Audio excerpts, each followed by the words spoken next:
Nifty bank Nifty से ज़्यादा मजबूत है और अगर रिकवरी आई तो फिर से मेरा ये मानना है कि बैंक निफ्टी ही उसको लीड करेगा। देखिए, बैंक निफ्टी सबसे मजबूत इंडेक्स है और बैंक निफ्टी सारे मूविंग एवरेजेस के ऊपर है और बैंक निफ्टी साइन दे रहा है कि नया ऑल टाइम हाई भी हिट कर सकता है और मुझे हैरानी नहीं होगी इस अर्निंग सीजन के एंड तक अगर bank Nifty knew all time high hit करे। बैंक निफ्टी काफ़ी मजबूत है, ये इस चैनल पर लगातार चर्चा हो रही है। निफ्टी भले ही नए हाई पे ना पहुंचे लेकिन बैंक निफ्टी की तैयारी कर रहे हैं। बिल्कुल, तो न्यू हाई पर बैंक निफ्टी। स्वागत है आप सभी का शो में। श्रेया वीरू में रहेंगे अगले 1.5 घंटे। सभी गुड आफ्टरनून। श्रेया वीरू, आपको भी गुड आफ्टरनून। Good afternoon. और मार्केट के लिए एक शानदार दिन। अच्छा, एक चीज़ मैं बताऊं, हमने बात की थी ये जब आई थिंक वीरू को भी याद होगा कि जब बुल हॉस्पिटल में था कि वो देख सब कुछ रहा था और वो जिस दिन बाहर निकलेगा वो एक एक करके सबका हिसाब बराबर करेगा और अब वो हिसाब चुकता कर रहा है। बुल ने सब कुछ देखा है और एक एक करके अब सबका हिसाब चुकता कर रहा है। बैंकिंग के बेस का तो सबसे पहले हिसाब चुकता हो गया था, वो तो मेरे ख्याल से पिछले हफ्ते ही हो गया था। बाकी जो बचा कुचा था वो आज हो गया और अब आईटी के बेयर्स की बारी आई है। अब आईटी के बेयर्स की बारी है। उसका सबसे बड़ा एग्जांपल है टाटा एलेक्सी। मैं फिर कह रहा हूँ, टाटा एलेक्सी के नंबर्स बहुत ख़राब थे लेकिन ये मार्केट है, पोजीशनिंग इतनी ख़राब थी कि इतने शॉर्ट कवरिंग और उसके बाद थोड़ा सा हल्का सा पॉजिटिव स्पार्क और 9% की यहाँ रैली आ गई। अब जब बुल दौड़ता है तो यही होता है, जैसा कि आप फिल्मों में भी देखते आए होंगे।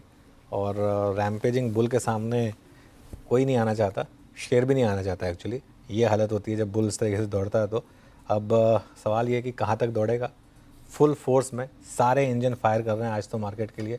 आज एक इंटरेस्टिंग चीज़ ये हुई कि बैंकिंग चला, रुका नहीं बिल्कुल भी, और साथ में आईटी चला। मतलब ये बहुत लोगों का ये व्यू था कि शायद बैंकिंग में थोड़ी प्रॉफिट बुकिंग आ जाएगी, बिल्कुल नहीं आई और आईटी भी चला। उसके साथ साथ मिड कैप, स्मॉल कैप, हर जगह बेसिकली आज रौनक ही रौनक है। तो आज एंजॉय करने वाला दिन है बुल के लिए। Good afternoon. Good afternoon. बिल्कुल एंजॉय करने वाला दिन है। No Monday blues, in fact Monday green है आज। जिस तरीके से खरीदारी आज बाजार में देखने को मिल रही है, चौतरफा खरीदारी। बस एक एफएमसीजी पॉकेट थोड़ा सा डगमगाया है इन रेड ट्रेड करता हुआ, लेकिन चौतरफा खरीदारी आज बाजार में आपको देखने को मिलेगी। Nifty, bank Nifty market at day high. काफ़ी दिनों से दिन का इंतजार था जो कि आज होता हुआ दिखा है। लेकिन सवाल यहाँ पे ये खड़ा होता है, सबसे अहम सवाल, कि ये तेज़ी कितनी टिकाऊ लग रही है आपको? क्या सच में मार्केट का मूड अब बहुत ही पॉजिटिव हो गया है? अब ऐसे में इस मार्केट को कैसे नेविगेट करें? क्या लेवल्स इंपॉर्टेंट होंगे? क्या राय ट्रेडर्स और इन्वेस्टर्स को? देखिए श्रेया, क्या होता है ना, जब वो डोनाल्ड ट्रंप को अकल आई थी और उन्होंने वो टैरिफ डेफर किए थे, उस दिन मैंने एक व्यू लिया था कि निफ्टी बहुत जल्द आपको 24,000 पर दिखेगा एक्सपायरी से पहले। उस दिन जिस दिन छुट्टी थी, मैंने और वीरू ने शो भी किया था। आई थिंक वीरू को अच्छे से याद होगा। उस समय भी ये व्यू लिया था कि 24,000 बहुत जल्दी हिट होगा निफ्टी पर। बहुत लोगों को लगा था कि कहीं मैं 23,000 तो नहीं बोल रहा हूँ। लेकिन क्या होता है ना, मार्केट एक्सट्रीम पे काम करता है। जब मार्केट चलना शुरू होता है तो वो इस तरीके से चलता है, जब गिरना शुरू होता है तो भी वो इसी तरीके से गिरता है। अब करना क्या है? पहली बात तो ये समझ लीजिए, अब 23,800, 23,900 जो निफ्टी का रेजिस्टेंस था, अब वो निफ्टी का सबसे बड़ा सपोर्ट बन गया है। और मैं तो अगर एक जैसे कहता ना, स्टिकिंग माई नेक आउट, अगर मुझे बोलना हो तो मैं ये बोल सकता हूँ कि अब 23,800, 23,900 शायद इस साल के लिए अब एक बॉटम बन जाएगा। अब इवन डोनाल्ड ट्रंप साहब भी कुछ भी बोलेंगे, मार्केट उस पर उतना रिएक्ट नहीं करेगा। ठीक है, हर गिरावट पर पोजीशन ऐड करें और 23,800 का स्टॉप लॉस रखें। एक्सपायरी का हफ्ता है, कवरिंग और बढ़ सकती है। और एक बात, बीच बीच में इंट्राडे डिप्स मिलेंगी, जैसे कि अभी मिली थी आधे घंटे पहले, उसका फ़ायदा उठाएं, उसमें पोजीशन ऐड करें बेसिकली। बैंक निफ्टी की जहाँ तक बात है, हमने 56,000 का पोजिशनल व्यू लिया हुआ है कि 56,000 तक का पोजिशनल व्यू होगा। हाँ, अब दिक्कत ये है कि इसमें आप एंट्री अब करना चाहते हैं नहीं करना चाहते हैं, ये सवाल बहुत टफ है। लेकिन 54,000 से 54,500 तक की अगर कोई गिरावट मिल जाए, और कई बार मार्केट दे देता है आपको गिरावट किसी भी कारण से, वो मेरे ख्याल से बाइंग अपॉर्चुनिटी होगी। लेकिन जो भी है, मार्केट में मोमेंटम बहुत स्ट्रॉन्ग है। Veeru, good afternoon. और काफ़ी शानदार मोमेंटम है मार्केट में और काफ़ी दिनों के बाद ऐसा मोमेंटम देखने को मिल रहा है। स्टॉक स्पेसिफिक भी प्ले आउट हो रहा होगा वो काफ़ी। बिल्कुल अनुज, यकीन मानिए स्टॉक स्पेसिफिक बहुत स्ट्रॉन्ग मूव है। और मैं 2 स्टॉक्स वो लेके आया हूँ अनुज, जहाँ जो ऑल टाइम हाई पे ट्रेड कर रहे हैं, जहाँ पे अच्छी स्ट्रेंथ है पर इंट्राडे में थोड़ा लिक्विडेशन है तो हम कंसिडर कर सकते हैं। और एक स्टॉक वो जो लोअर ट्रैजेक्टरी से बाहर निकल रहा है। पहला रखूंगा चोला फाइनेंस। स्क्रीन पे आइए, करीब करीब 4.25% हुआ, बट स्टिल हमें ये नहीं देखना है कि चला क्या है।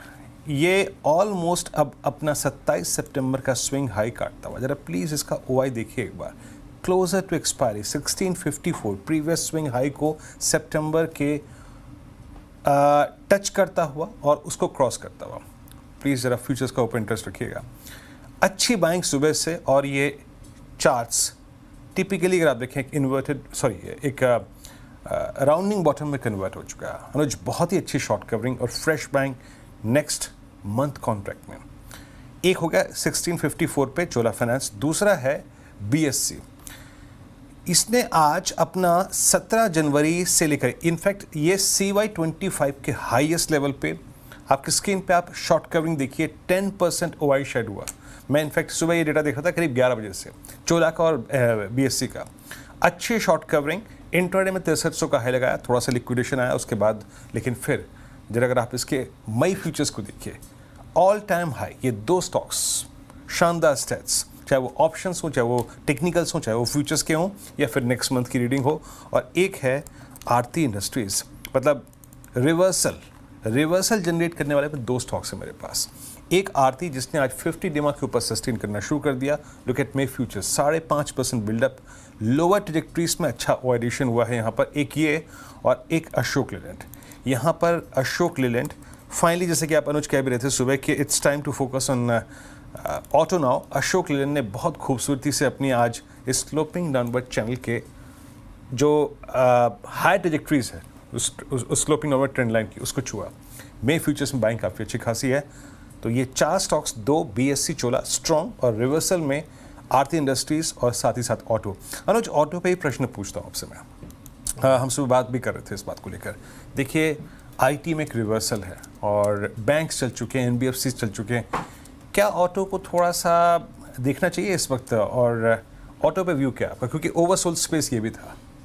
आई थिंक बीरो एक बहुत अच्छी चीज़ हुई। आई थिंक हमने 920 या 925 पे डिस्कस किया था, आप और मैं दोनों शो में थे, कि ऑटो और रियल एस्टेट दो सेक्टर्स जिनके फिनेंसियर्स ने इतना शानदार मुंह दिखा दिया, तो ये क्यों नहीं दिखाएंगे। और अगर ये रेट सेंसिटिव्स की रैली है तो ये भी आगे बढ़ेगी। ऑटोज में बस मार्केट को ना, एक टैरिफ को लेकर मार्केट थोड़ा सा डरा हुआ रहता है, टेस्ला की एंट्री को लेकर मार्केट थोड़ा सा डरा हुआ रहता है। मेरे ख्याल से वो सब फियर्स जो है ना, वो बेमानी है। अभी मार्केट को उससे डरने की कोई ज़रूरत नहीं है। अभी डोमेस्टिक मार्केट काफ़ी स्ट्रांग है, तो इसके लिए बिल्कुल आपने सही बात कही।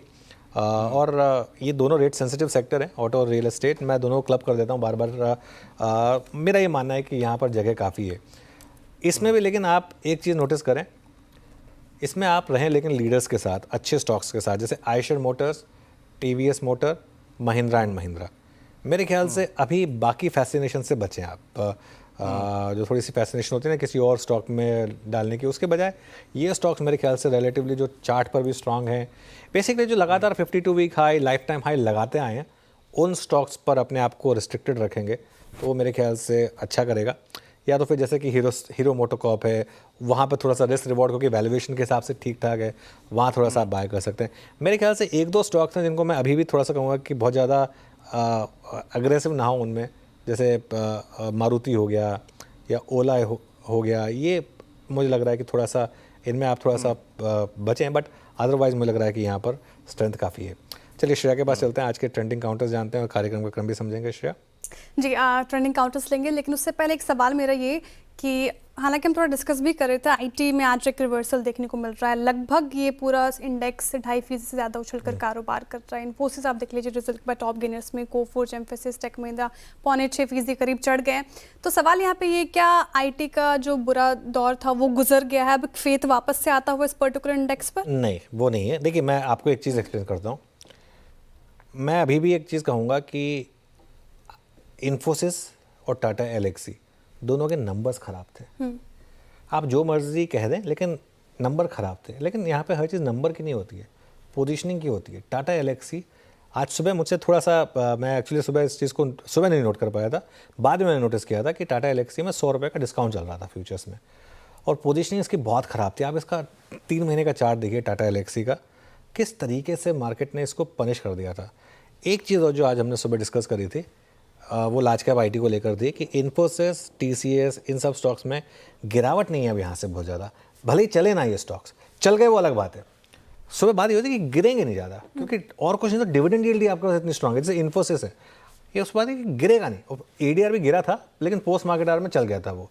तो सुबह आज आई थिंक सिर्फ हमारे एक चैनल था जिस पर ये इन्फोसिस पर पॉजिटिव व्यू लिया गया था, बाकी हर चैनल पे तो नेगेटिव व्यू था, सिर्फ हमारे चैनल पर भी पॉजिटिव व्यू एटलीस्ट लिया गया था कमेंट्री में कि आईटी में नेगेटिव मत होइए अब इस लेवल पर।